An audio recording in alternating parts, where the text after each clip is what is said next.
మరణాలు. మొదట పేతురు 1:5 దేవుడు మాట్లాడతారండి. ఎందుకంటే నేను వాక్యమే ఎక్కువ నేను వింటానండి. ఎందుకంటే జీవ గ్రంథంలో దేవుడు పరిశుద్ధాత్మతో మాట్లాడతారండి. నాకైతే నేను చదవలేను, చదివి వినిపించలేనండి. ఆ వాక్య విధానమే తీసి నేను ఎక్కడ ప్రార్థనకి వెళ్ళినా నేను ఏదో బిడ్డను తీసుకెళ్తాను, ఆ బిడ్డ ద్వారా చదివించుకుంటాను. ఎందుకంటే హృదయం దేవుడు చూస్తాడు కానీ మనిషిని కాదు కదా. రోజు నేను లక్ష్మణం అభిషేక ప్రార్థన దగ్గర జరగానండి. అభిషేకం ఇచ్చిన అమృత కుమార్ గారు సేవకులు. ఎందుకంటే నలుగురు దైవజనులు, నలుగురు అమ్మగారు ఎక్కడ మీటింగ్ అంటే అక్కడికి ఏలుంటే ఎంత దూరం అని నేను చెప్తానండి. ఎందుకంటే దేవుని కృప ఉంటేనే కానీ వెళ్ళగలుగుతాను. దేవుని కృపలో కూడా ఏం లేదు. ఆ రోజు ఇక్కడ ప్రార్థన జరిగించుకున్నాను. అయిపోగానే 3:30 టైంలో నేను బతిమని మీటింగ్కి వెళ్ళాలని టైం తీసుకెళ్తాను. మేము ఎలా వెళ్ళామో దేవుడికి తెలుసు. ఎందుకంటే ఆశపడతాను నేను వారికి. అయినప్పటికీ ఊళ్ళో పరుగుల మీద వెళ్ళేవాళ్ళం ఎక్కువ. అయితే ఇదేంటి ఎంత దూరం వచ్చారని అన్నారు. కుమార్తె వచ్చి నీ చుట్టూ జరిగిపోయింది, ఒకరికి పొగడు రాసుకొని కట్టాలన్నారు. మన హృదయం దేవుడు చూడాలి కానీ మన మేకప్ మనుషులు చూస్తారండి. మేకప్ సంబంధం లేదు.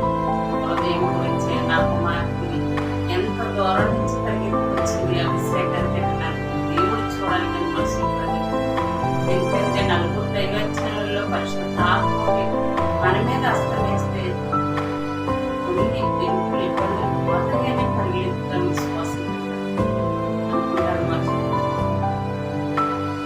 అంతెందుకంటే దేవుడు వాగ్దానం ఇచ్చి ఇటు రీతిగా నడమంటే అటు రీతిగా నేను పరిగెత్తుకెళ్తానండి. మనుషులు అంటే ఒక మాట్లాడతారు, నా బాబు రెండో మాట్లాడతారు. నాకు మనుషుల గురించి సంబంధం లేదంటే దేవుడి గురించి నాకేనండి. ఎందుకంటే నాకు రాదు.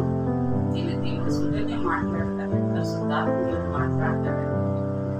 ఆత్మశుద్ధి, సత్యం శుద్ధి, జీవ శుద్ధి నిష్టగా ఉండి మనం ఎవరమైనా సరే ఉపవాసం చూడండి. అవును, అన్ని పెట్టి మనం తిన్నామని ఉపవాసమే ఉంటుందండి. కారణంగా మన్ని గంటలను పెట్టి ఆయన చోటు మనం మాట్లాడితే మంచి వాగ్దానంలోనే జీవ గ్రంథంలోని మాట తీసి దేవుడు చదివిస్తే ఎంత అంటే ఇది ఇచ్చిన వాక్యం అంటే దేవుడు కారణం. మన చేతులు చడుపుచ్చుకుని అందిపించుకుంటే నా వాక్యం ఎక్కడా లేదండి. ఆయన ఇచ్చిన వాడైనా తీసుకున్న వాడైనా ఈ రోజు ఎంతో మంది ఈ రోజు ఎన్ని నాయే అనుకుంటారు. కళ్యాణ్ ఆయన మనం చూపిస్తే దేవుడు గొప్ప ప్రకారంగా నెరవేర్చి దర్శనమిచ్చి ఆయన ఎందుకంటే మనకు సంతోషముగా ఆయన మాటించి నెరవేర్చుకోవడం ఎంత ఘనతమైనటువంటి. ఎందుకంటే దేవుడు దానిమైన వాడికి దేవుడు మాట్లాడుతున్నాడంటే నాకు మాటించి మాట నెరవేర్చి నువ్వు వాడిపోయిందని తీసేస్తున్నాను. ఒక వాటికి నీకు జరిగే జరగకపోతే నీకు వచ్చినవే నాకు మాటలు పాడాలనుకున్నాను. ఏంటి ప్రభంటే నాకు వాటికి ఎవరు పాడితే ఆలోచించి నీకు కంటమించి స్వామించి నేను పాడతాను. కుమార్తె చదువుకునే దానిలో ఉంటాను. కుమార్తె పాటిస్తున్నాను కదా. ఆత్మశక్తి జీవితంలో మాట్లాడుతున్నాను. నీకు మార్చేసాను. నాకు ఈ రెండు ఆయన అనిపించి నా జీవితంలో నా కుటుంబ జీవితంలో ఎన్నో కార్యాలు జరిపించి అప్పుడు బయటకు తీసుకెళ్ళి బయటకు ఎందుకంటే 2-3 చాలు కార్యాలు పొందుకుంటారో తగ్గెత్తికి వెళ్ళిపోతారు. మళ్ళా కొన్ని రోజులకు వస్తారు. మనసును అస్సలు నమ్మకలేదు. దేవుని ఒక దేవుడిని ఆయన నమ్మాలండి. విశ్వాసంతో వచ్చిన ఇతరాలు 2-3 చాలు. ఎందుకంటే అట్టి ద్వారాగా దేవుడు ఎన్నో కార్యాలు నడిపించి తీసుకొస్తాడండి. దేని కాసుకోవడం పరిశుద్ధాత్మ దేవుడు మన ఇంట్లో యజమాని ఆశీర్వదిస్తే మనం 10 మంది భోజనం పెట్టుకునేలా ఉండాలండి. ఆ ఘనత మహిమ జీవము గల దేవుడు.